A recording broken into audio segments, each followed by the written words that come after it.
Hello, everyone, and welcome to Living Hypnotically, where we talk about the application of hypnosis with professional hypnotists. And today I am so thrilled to have a very special guest with us, Dr. Jane Guyn, a world-renowned relationship coach who received her PhD in human sexuality, has worked with hundreds of couples all over the world, and she took our hypnosis training course about a year ago. She's been helping a lot of people with hypnosis now. She had some really amazing experiences in class.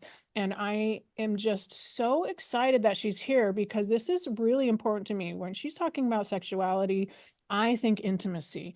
I think of all of my clients who have a mishit with either their own sexuality or a sexual experience in their life, and it's massively impacted their ability to be intimate in their life. So Jane, thank you so much for being here. Tell us about you, please, and hypnosis. Oh my goodness. I'm so honored that you invited me to come on this podcast, Erica, because the work that we did together and the way you trained me, first of all, was so powerful. So if anyone's thinking about the possibility of training to become a hypnotist, listening to this podcast, I just strongly encourage you to get yourself into the beautiful guidance of Erica Flint, because the way she trained me, and just for a second, so that you can hear how much your work with me has impacted me, Erica. I really want you to know this. She gave me in the training a very profound and powerful modality to help my clients. So I'm a sex and intimacy coach. I'm a board certified sexologist, and I've been doing this for kind of a longish time now, over 10 years. And what I've done is to coach people, to talk to people. I have a trademarked model that I use. It's research-based. And I've been doing the work with people on lots of different issues that they've encountered related to sex and intimacy. But it's only with 5-path hypnosis that I've noticed this deepening and this really profound, almost instantaneous for some people, ability to shift and let go of feelings of unworthiness that are really impacting them in their both physical life and just in the emotional connection that they might have with a partner, and that they've worked on and tried to fix for many years, even decades. So I'm extremely grateful for the training that you offered me. And just every day that I get to do hypnosis, because I do all sorts of things in my practice, not everybody gets hypnosis, but the vast majority do. Every day that I am honored to do hypnosis with a client, I feel just, first of all, I'm thrilled about it. It's so much fun. And secondly, every time I provide hypnosis for someone, I feel like I personally grow. And I think that's really interesting. I feel like I personally let go of some of my limiting beliefs and the stuck bits in me in all the ways. And then, of course, my clients just get great results and are so grateful to me about it. And it's just so easy and enjoyable. Honestly, I'm just a huge fan. That's fantastic. That is fantastic. And I love how you said that sometimes it's instantaneous, that they're getting rid of that unworthiness. How do you think that happens? How we see it all the time where a shift in feeling happens, right? And that's what we do in hypnosis. And this feeling of unworthiness. And I bet you find that in a lot of your clients. And yet with hypnosis, you're finding at times that can be instantaneously. Like, how is that happening, do you think?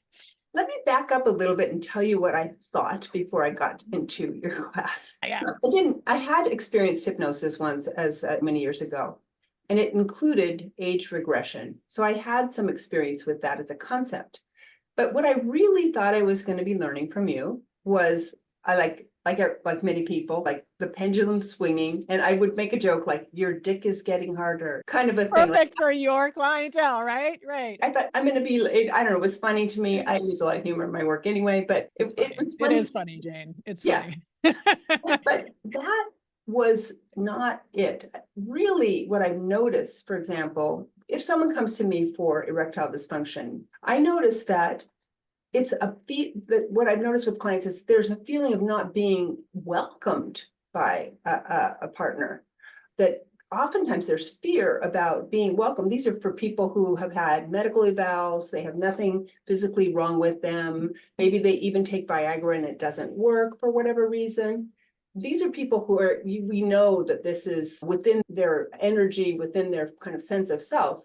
It's not a physical thing. So these people come to me being referred by a urologist, for example, or somebody where they've had a full workup.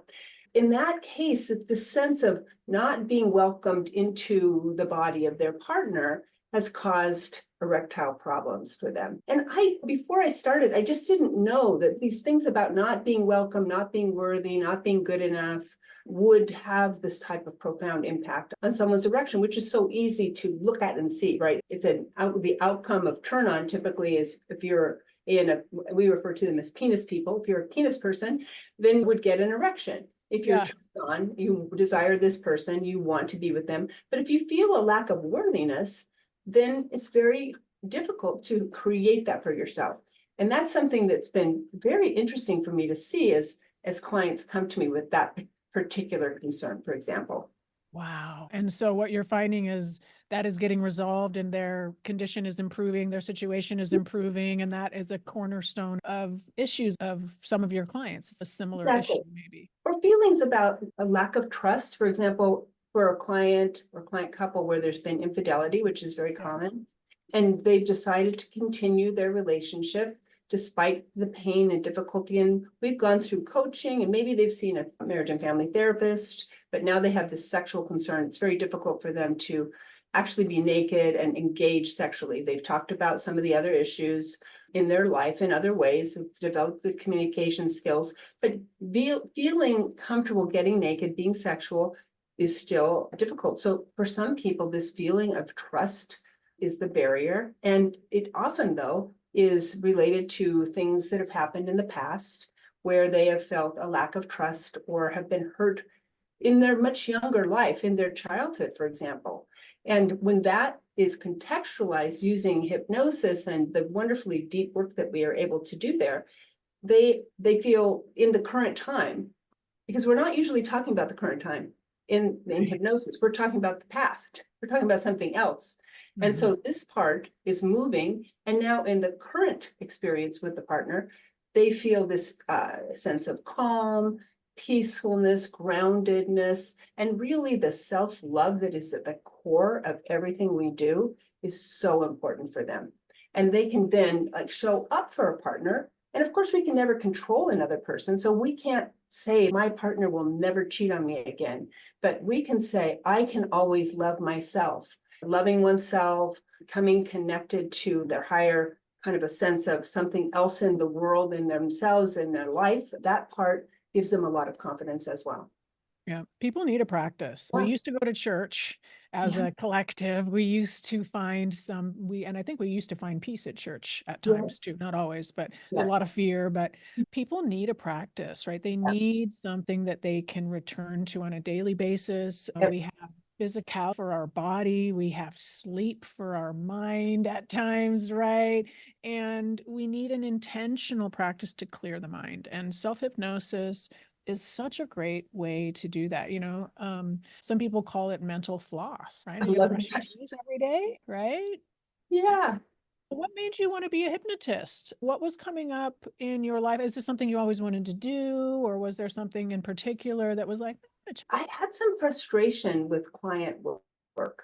And so I have been thinking about looking at different modalities, because there were situations and when we'd have lots of sessions and we do a lot of what felt like really important coaching. I'm trained to do energy-based coaching. We're working on getting above the line, so not in the victim or anger kind of space, and then moving into forgiveness and some of the other things that many of these different ways of learning about ourselves, many of these things use similar types of ideas, but it was all a kind of from the collarbone up. Getting people really down into, the kind of out of the conscious mind into the subconscious and into the unconscious, like kind of that alignment that you teach so beautifully, Erica, has been really different from the also powerful coaching model that I was using before. And so I had some frustration in certain cases with people who had difficulty, for example, with something like sexual aversion, where they didn't know why, maybe they couldn't identify any kind of sexual assault or something that happened specifically in their lives, but something in them just felt, if you touch me, I don't want to say repulsed, but that's what comes to mind. I feel so much discomfort. I feel so much edginess and difficulty, even with cuddling. And that was very hard to move using coaching because there was no way for people to start connecting. You can't unpack it. You can't label it. They don't know what it is. It's unclear. It's a sensation. It's a feeling. Yeah. There isn't a word to it. Yes, So this is right. a perfect case. The Hypnosis. physicalness. It works great when there's a physicalness issue for me, when there's a sensation, exactly as you were just saying. So it's not, hey, I didn't understand you, that you felt this way. And then partner says, oh my gosh, yeah, I felt that way. When you say this, I feel that. And that's different. And I do a lot of that. But it's when it's in the body and when it is this sensation-based experience that it is harder to get at. Because if I say to you, for example, when you don't want me to touch you at all, I feel sad about it. And still you can't, you hear me, you understand that, but you can't do anything about it because it's just in you so deeply, like at a cellular level almost, that you might have compassion for me, but it's still not accessible to you in yourself.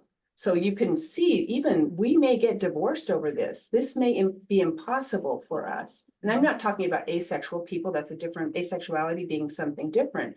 I'm talking about someone who has wanted, who does want, who identifies as aligned to the partner sexuality, where the two people. So consciously, they can tell you consciously, when we would say this from the conscious mind, prefrontal cortex, that line of thinking, they can agree with you. They can and look at it. You guys could read a book together or check all the boxes and say, we agree cognitively to this. I don't feel that way.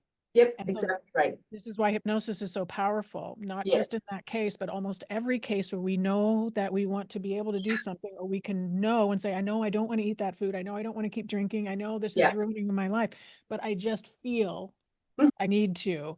And so hypnosis gives us access to that subconscious and that unconscious, and we get to really, what I like to think about is how effective it is and how we get consistent results. Whereas we can think about tapping into subconscious and we can feel things and we can go on a hike or do all sorts of things. But with hypnosis, first of all, we know that the pain is going to point to the problem. Yeah.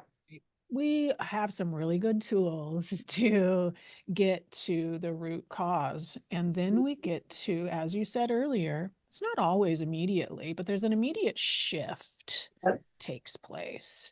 And then we get to help our clients live into that shift. And that's what I wanted to ask you about, and something that I'm a bit lately, which is kind of the two-step process of hypnosis. Because great hypnosis in session with our clients, they can have mind blows and wows, and things can really change.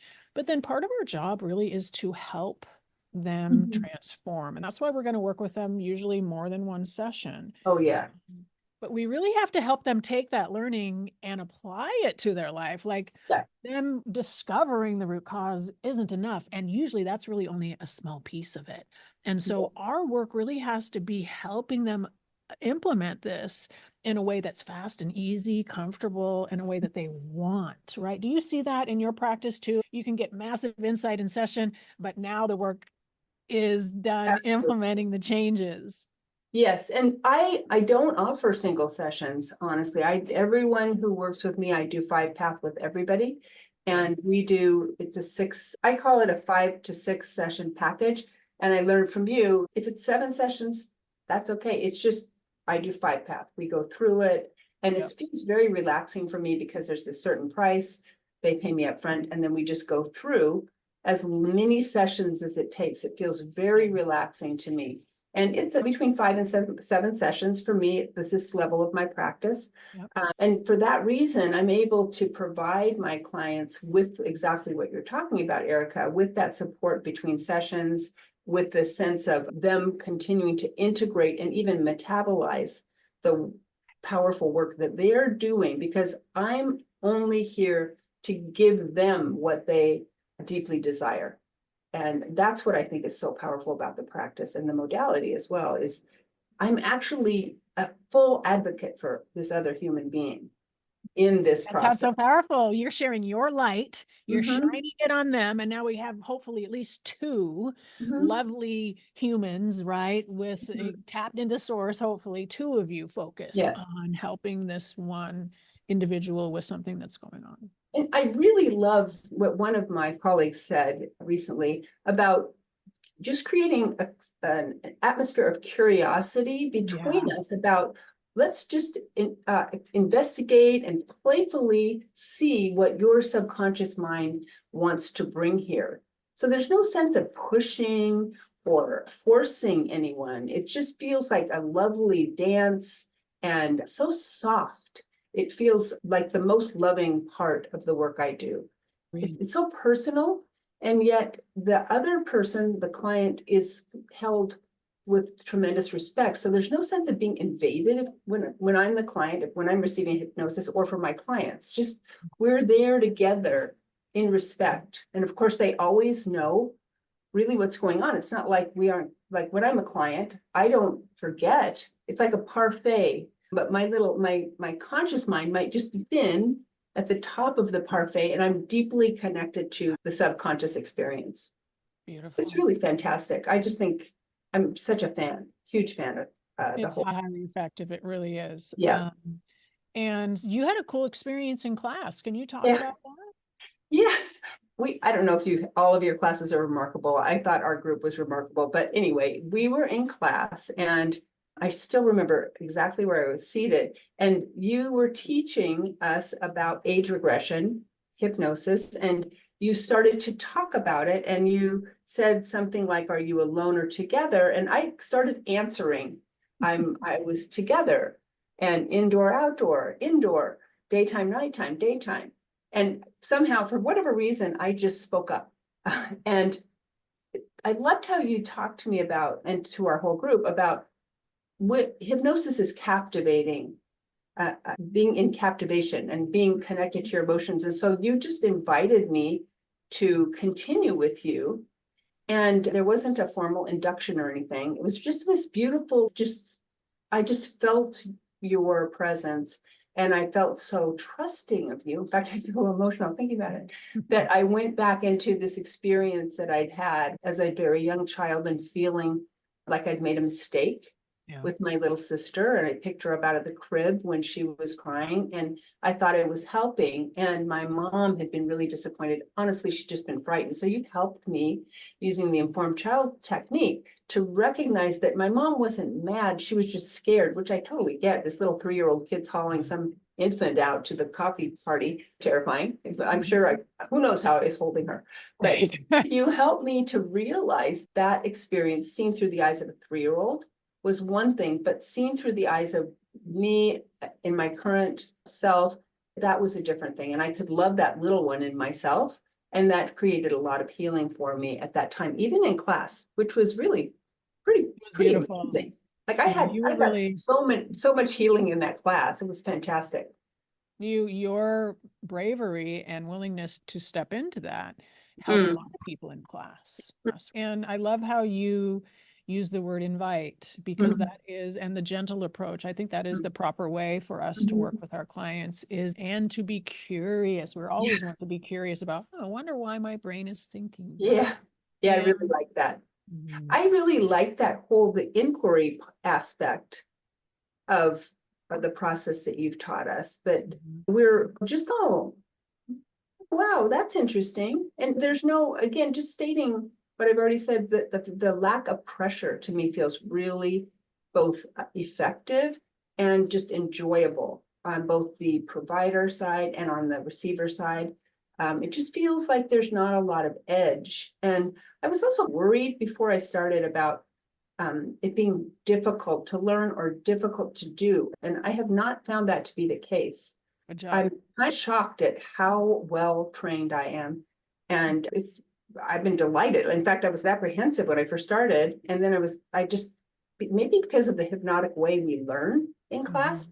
it just is in me. Like, Yeah. And you'd been working with clients already. Some of our students come in sure. and they've never worked with the public before. Oh, yeah, But that's true. That's true. yeah, But these techniques work. I Yeah. think that the reason that things like age regression and forgiveness therapies and these things work because they are the natural way we as Mhm. humans address these things. Yeah. We naturally want to go back and do the informed child technique and think, if I could do that all over again, how Yeah. would I do that differently? And Yeah. so some of these things that we do in hypnosis are so natural. But Hmm. because we do them in hypnosis, now they become uber effective and they Agree. become our go-to techniques. Yeah, I agree. I agree. Yeah. And yeah, yeah, totally. What would you want to say to any of your clients out there thinking, hey, should I do Well, I just invite anyone who's listening to this, if what we're saying here, what in our conversation, hopefully you can get a sense of the ease, the gentleness, and also the effectiveness of this work. And if you're called to, or you feel like, gosh, I've always been curious about that, or I do have a couple of things, particularly in my case, if you were interested in working with me, it would be in the areas of intimacy, relationship, sexuality, I would invite you to have a consultation with me. That's called a virtual coffee in my world, and you can Okay. easily access that on my website. And what's your website? It's howtofixmysexlife.com. Howtofixmysexlife.com. All right. Very good promise there. Love it. Yeah, Love yeah. it, James. Shh, It's a we're pleasure. being here. What would Totally. you say to anyone wanting to be a hypnotist? Oh, I just recommend it so highly. In fact, I have several people who have already been talking with your team about Oh, getting great. trained at Cascade Hypnosis Center. And I think that the training itself is fantastic. But the idea that you're having, if you're listening, you're thinking about possibly becoming a hypnotist, you can do it. All you need to bring to it is the willingness to really connect with someone on a deep level and to be respectful to them using this really powerful technique and helping them achieve their goals. And then you will be able to have a really both interesting, powerful, and lucrative practice for yourself. That's right. That's right. There's nothing, you don't need to be a clever hypnotist. You don't need any skills or training. This really isn't about No. the hypnotist being the star, or the hypnotist showing up on YouTube, or it's not about that at all. You might be at home thinking, I want to help people, but I'm shy, or I can never do what Erica and Jane are doing right now on the camera and that type of thing. But the truth is, anybody can do this, and it's really just the heart and the ability and willingness to connect with. And that's Yep. exactly what you're saying. Agreed. Agreed. And I think that each of us brings what our interests are into our work. We bring like our personality. So That's your right. gift, whoever you are, whatever your passion is, you can take that into the world and help people with the things that they're trying to change. And it feels so good to finish a day doing hypnosis, go home and realize that you've really helped people rather than just shuffling papers or Right. whatever it is papers aren't the thing anymore. Shuffling Google documents. That's right. Like bits and bits online. Yeah. You get to go home. You Yeah. made somebody's day better that day. And they're Agreed. probably coming home being a better mom or dad. Mhm. They're more fulfilled. They're happier. So their light is brighter. It is fulfilling. It's Yeah, fulfilling. it is. Job is And you fulfilling. do feel good, don't you? I do. I do. I do too. Yeah. Thank you so much. You really added a lot to class because of your focus and Mhm. attention. And each of us really can light up the room when we walk in the room. And it doesn't have to be because we're beautiful. It can be because we have a sense of presence. And Mm. when we are addressing our own internal issues and we're practicing our own self-hypnosis, then we get to be there for our clients when they show up irritated, upset, and help them Yeah. establish that and really be there for that transformation. Yeah. It's and then the other thing I just want to say as we close, the feeling of being loved that my clients seem to have, that they express to me, is a beautiful thing. And just because I feel like I'm in the presence of this vulnerable part of them, I am deeply honored by the experiences. I've said it for years how intimate this work Mhm. is, It but is. It's just you know, lovely. And someone's sharing with us a part of themselves that they might not have ever shared before, or Yeah. when they shared it in the past, it was discounted, unheard, not cared about, ignored. Yeah, Hypnosis is empowering, right? Ultimately, yeah, because we're going to do hypnosis with our client. We're going to teach them self-hypnosis so that yeah. when they go home, they aren't picking up some of the same problems that they Agreed. might have been creating in their life, you Yeah. see. It's perspective that I think is the huge piece, is that something that may have in the past triggered me as a client, for example, when I'm receiving hypnosis, or my clients, something that's triggering, maybe a jealousy or an insecurity or of a feeling of abandonment, those things, when we have perspective about those things, our reaction to another, our partner, someone else, is very different. And all of a sudden we're in a very different loop with them. And so we aren't in those self-perpetuating problem loops that we've been in before. And the others around us, this is, I think, something to focus on as well. The others around us, even if they don't receive hypnosis, often make shifts too, because they're reacting to us. That's right. So the things that the triggering we were doing to other people, those things have stopped. And now they're able to be their better self as well. That's right. It's really, Beautiful, beautiful. They just learn from our example. We are dealing with our own stuff, so it's not yeah, triggering them. yeah, Beautiful. Yeah. yeah, it's great. Thank you so much. Everyone, thank you for joining us today. I'm Erica Flint. This is Living Hypnotically. Jane, share your website one more time for folks. Alrighty. So I'm Jane Guyn, and it's spelled Guyn. And you can see me on Instagram. I'm there on Facebook as well. I'd love it if you joined my email list. I send stuff out every week, sharing with people different resources. And where would they do that? On your website? Yeah, there's a place to join my newsletter. Yep. Okay. Awesome. Awesome. This has been Living Hypnotically, where we talk about the practical application of hypnosis with professional hypnotists. I'd like you to download our new guide to become a professional hypnotist. I have it on my iPad right here, the ultimate guide to becoming a professional hypnotist in 2024. In this guide, you will find everything that you want, all of your questions answered about becoming a professional hypnotist, and there's a business assessment in there as well. You can get that at cascadehypnosis.training.com/guide. And our next upcoming training course is April 21st through 27th. So we hope to see you in the hypnosis classroom soon. Bye for now. Love you lots. Thanks for being here, Jane. It was a pleasure.